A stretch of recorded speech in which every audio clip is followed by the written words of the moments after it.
Round 7 को भी discuss करेंगे। वैसे मैंने सोचा तो था अलोला और होएन के सारे पार्ट्स को एक ही वीडियो में डिस्कस करने का, बट हाँ, पॉसिबल नहीं है। इसलिए मैंने अलोला और होएन के बीच पहले भी 2 पार्ट्स बनाए। अगर आपने वो चेकआउट नहीं किया तो डिस्क्रिप्शन में लिंक मिल जाएगी, वहाँ से चेकआउट कर लेना।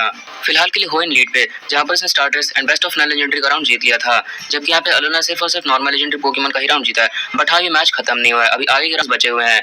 एंड अभी तो यहाँ पे बेसिकली अलोला और होएन दोनों के मेन पोकेमॉन्स की एंट्री भी नहीं हुई है। सो हाँ, अभी ये मैच खत्म नहीं हुआ है। अभी round 4, round 5, round 6 and round 7 बचा हुआ है, जो है pseudo legendary, mythical, mascot legendary and strongest Pokemon का। सो गाइस, अगर आपको वीडियो पसंद है तो प्लीज लाइक कर देना, एंड चैनल पर नया तो प्लीज सब्सक्राइब करना ऐसी पोकेमॉन वीडियोस नहीं के लिए, एंड सब्सक्राइब करके बेल आइकन जरूर प्रेस कर देना ताकि आप मेरे चैनल की लेटेस्ट वीडियो से नोटिफाइड रहो। तो चलिए फिर आज की वीडियो को स्टार्ट करते हैं। सबसे पहले बात करते हैं राउंड 4 के बारे में। राउंड 4 है सूडो लेजेंडरी पोकेमॉन का, एंड अगर हम सूडो लेजेंडरी पोकेमॉन की बात करें तो अलोला से कोमो एंड होएन से मेटाग्रोस एंड सैलामेंस। अब अगर देखा जाए तो दोनों पोकेमॉन अपनी अपनी जगह पे बेस्ट हैं, बट इनकी कंपैरिजन आई डोंट थिंक उतनी ज़्यादा हार्ड होने वाली है, क्योंकि अगर हम यहाँ पे एनिमे के बेस पे कंपैरिजन करें तो एनिमे के बेस पे यहाँ पे कोमो बिल्कुल भी नहीं टिकने वाला, क्योंकि एक सिजोर से काफ़ी इजीली हार गया था। वहीं अगर सैलामेंस की बात करें तो सैलामेंस यहाँ पे कोमो को चीर के रख दिया, क्योंकि हंटर जी का सैलामेंस एक हाई एलीट 4 लेवल का पोकेमॉन है, जिसने लेजेंडरी राइडर्स के डायरेक्ट अटैक को सहा है।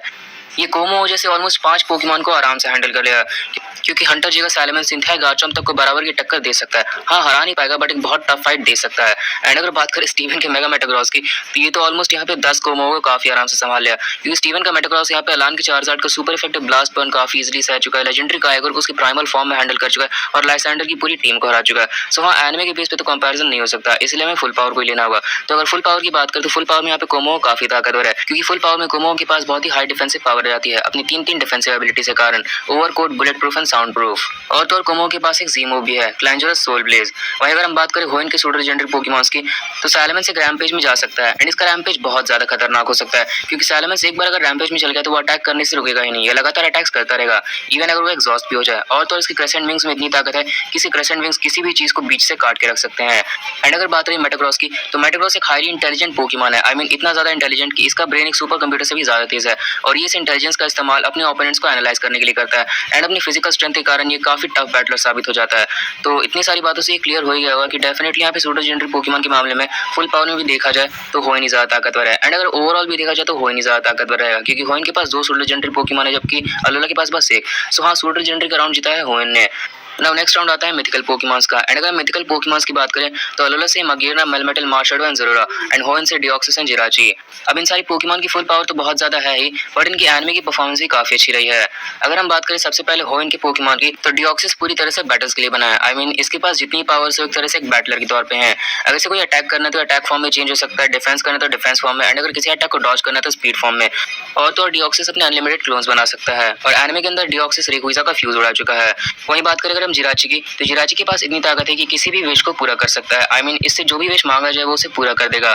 बट हाँ, जिराची की पावर्स भी लिमिटेड है, ऐसा नहीं कि इसकी पावर सब पे काम करती है, कुछ पोकेमॉन ऐसे तब भी है जिन पे इसकी पावर्स काम नहीं कर सकती हैं। वहीं बात करें अगर अलोला के मिथिकल पोकेमॉन्स की, तो मेलमेटल यहाँ पे पोकेमॉन वर्ल्ड में सबसे पावरफुल पंचेस थ्रो कर सकता है किसी पोकेमॉन के मुकाबले। और तो और यहाँ पे मेलमेटल के पास उसका जीमैक्स फॉर्म भी है, जिसमें इसकी ताकत पहले से कई गुना ज्यादा इंक्रीज हो जाती है। वही बात करें अगर हम मगेरना की, तो मगेरना के पास सोल हार्ट की एबिलिटी है, जिसके कारण अगर ये अपने ओपोनेंट को फेंट कर दी तो उसके स्पेशल अटैक में बूस्ट अप आ जाएगा, और इसके पास एक सिग्नेचर मूव भी है, फ्लोर कैनन। वहीं बात करें अगर हम ज़ेरोरा की, तो ज़ेरोरा की सबसे बड़ी खासियत है उसकी स्पीड, ये एक तरह से एक लाइटनिंग बोल्ट की स्पीड से ट्रैवल कर सकता है। ऑन टॉप ऑफ दैट ज़ेरोरा यहाँ पे थंडरस्टॉर्म्स को भी क्रिएट कर सकता है। और अगर हम बात करें अलोला की स्ट्रॉन्गेस्ट मिथिकल पोकेमॉन मार्शेडो की, तो मार्शेडो यहाँ पे किसी के भी शैडो में खुद को छुपा सकता है और उसे इनिशिएट कर सकता है, और जिसे इनिशिएट कर रहा है वो उससे भी ज्यादा ताकतवर हो जाएगा। सो अब अगर हम एक ओवरऑल कंपैरिजन करें इन सारे मिथिकल पोकेमॉन्स का, तो यहाँ पे डिऑक्सिस काफी ताकतवर साबित हो सकता है, बट बैटल्स के मामले में डिऑक्सिस के पास कोई ऐसी पावर नहीं है जिससे यहाँ पे ये सारे के सारे मिथिकल पोकेमॉन को ओवर पावर कर सके, और जिराची की पावर्स भी लिमिटेड है। लेकिन वहीं अगर हम बात करें अलोला के मिथिकल पोकेमॉन्स की, तो अलोला के पास तो सबसे पहले यहाँ पे एक एडवांटेज रहेगा कि अलोला के पास नंबर्स हैं, आई मीन यहाँ पे ओवरऑल देखा जाए तो अलोला के पास 4 मिथिकल पोकेमॉन्स है, जबकि होएन के पास सिर्फ और सिर्फ 2। और तो उनकी पावर्स भी काफी ज्यादा है। मेलमेटल के पास उसका जी मैक्स फॉर्म है, ज़ेरोरा यहाँ पे लाइटनिंग बोल्ट से भी ज्यादा तेजी से ट्रैवल कर सकता है, थंडरस्टॉर्म्स को समन कर सकता है, एंड मार्शेडो यहाँ पे किसी की भी शैडो में जा सकता है एंड उसे इनिशिएट करके उससे भी ज्यादा ताकतवर बन सकता है। सो हाँ, ऐसे में कहना बहुत मुश्किल है कि होएन यहाँ पे मिथिकल पोकेमॉन्स के मामले में अलोला को बीट कर पाया कि नहीं, क्योंकि ओवरऑल यहाँ पे मुझे अलोला ज्यादा ताकतवर दिख रहा है। सो हाँ, मिथिकल पोकेमॉन के राउंड में अलोला जीत गया है। नाउ नेक्स्ट राउंड आता है मैस्कॉट लेजेंडरी पोकेमॉन का, एंड अगर हम मैस्कॉट लेजेंडरी पोकेमॉन की बात करें तो होएन से है वेदर ट्रियो एंड अलोला से है लाइट ट्रियो। अब इन दोनों पोकेमॉन की कंपैरिजन एक तरह से आसान नहीं होने वाली है क्योंकि दोनों पोकेमॉन वर्ल्ड के सबसे ताकतवर पोकेमॉन की गिनती में आते हैं। सो इनके कंपैरिजन भी हम 3 राउंड पे करेंगे, बैटल्स, फीट्स एंड पावर। सबसे पहले बैटल्स के बारे में बात करें तो इसमें होएन के मैस्कॉट लेजेंडरी जीत जाएंगे क्योंकि बैटल्स के तौर पे यहाँ पे प्राइमल ग्राउडन, प्राइमल काइगर बहुत ज्यादा ताकतवर है। आई मीन नेक्रोज़मा ने अपने अल्ट्रा फॉर्म में आने के बाद अभी तक कोई बैटल की नहीं है एंड डस्कमैन, नेक्रोज़मा, डॉनविंग्स नेक्रोज़मा एंड सोलगालियो, लुलाला इन सब में इतनी ताकत नहीं कि प्राइमल्स को हरा सके। ऑन टॉप ऑफ दैट यहाँ पे होएन के पास मेगा रेक्विज़ा भी है।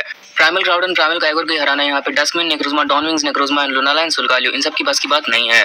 तो मेगा रेक्विज़ा को हराने का तो कोई सवाल ही पैदा नहीं होता क्योंकि बैटल्स के मामले में सिर्फ कुछ ही पोकेमॉन ऐसे हैं पोकेमॉन वर्ल्ड में जो कि मेगा रेक्विज़ा के सामने खड़े हो सकते हैं क्योंकि बैटल्स के तौर पे मेगा रेक्विज़ा पोकेमॉन वर्ल्ड में सबसे ताकतवर पोकेमॉन की गिनती में आता है, जिसे एनिमे के अंदर मेगा फॉर्म में आने के बाद एक अनस्टॉपेबल पोकेमॉन की तरह दिखाया गया है। सो हाँ, ऑब्वियसली बैटल्स के तौर पे होएन की मैस्कॉट लेजेंडरीज जीत जाएंगे।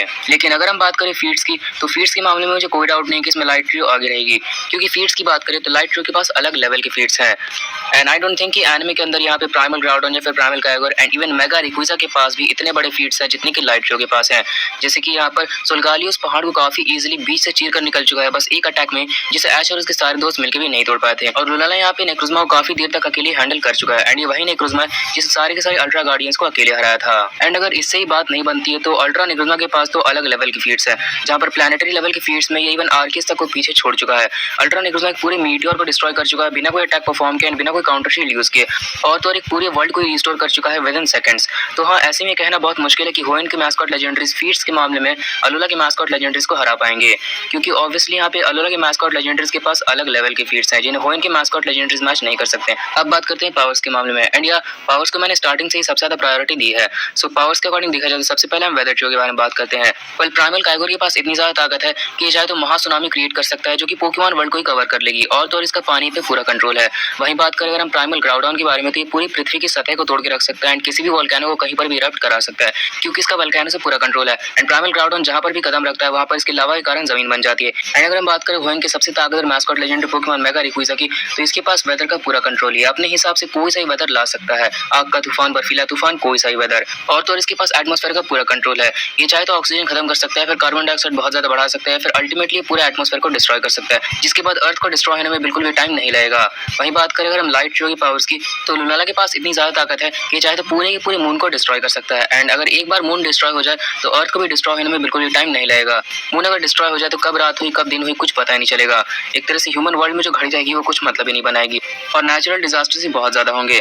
वहीं बात करें अगर सोलगालियो की तो सोलगालियो की पावर्स तो लुलाला से भी कहीं ज्यादा है क्योंकि सोलगालियो चाहे तो पूरे के पूरे सन को ही डिस्ट्रॉय कर सकता है एंड अगर एक बार सन डिस्ट्रॉय हो गया तो पूरा सोलर सिस्टम ही खत्म हो जाएगा क्योंकि सन ही पूरे सोलर सिस्टम में सबसे इंपॉर्टेंट रोल प्ले करता है। इस पोकेमॉन को एक तरह से तुम सोलर सिस्टम डिस्ट्रॉयर भी कह सकते हो। एंड अगर हम बात करें अलोला के most powerful mascot legendary Pokemon Necrozma की तो नेक्रोज़मा की पावर यहाँ पे लुलाला एंड सोलगालियो से भी ऊपर है क्योंकि नेक्रोज़मा एक लो यूनिवर्सल पोकेमॉन है जो कि पूरे के पूरे अल्ट्रा स्पेस पे राज करता है।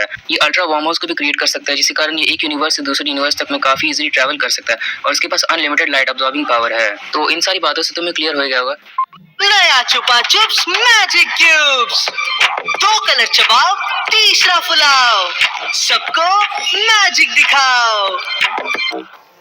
तो तुम्हें क्लियर हो गया होगा कि पावर्स के मामले में लाइट ट्रियो वेदर ट्रियो से काफी आगे है क्योंकि वेदर ट्रियो के जितने ही पोकेमॉन्स हैं मैक्सिमम पोकेमॉन्स एक तरह से सिर्फ प्लैनेटरी लेवल तक ही है, उनकी पावर सिर्फ प्लैनेटरी लेवल तक है, उससे ज्यादा नहीं है। और तो और यहाँ पे वो सबसे ताकतवर प्लैनेटरी पोकेमॉन भी नहीं है क्योंकि पोकेमॉन वर्ल्ड का सबसे ताकतवर प्लैनेटरी पोकेमॉन ज़ाइगार्ड है, लेकिन लाइट ट्रियो में जितने ही पोकेमॉन है सारे के सारे पोकेमॉन प्लैनेटरी लेवल से ऊपर है। तो ऐसे में कहना गलत नहीं होगा कि पावर्स के मामले में लाइट ट्रियो वेदर ट्रियो को क्रशिंग डिफीट दे सकती है। और तो और यहाँ पे मैस्कॉट लेजेंडरीज के राउंड में अल्ट्रा बीस्ट पोकेमॉन भी है।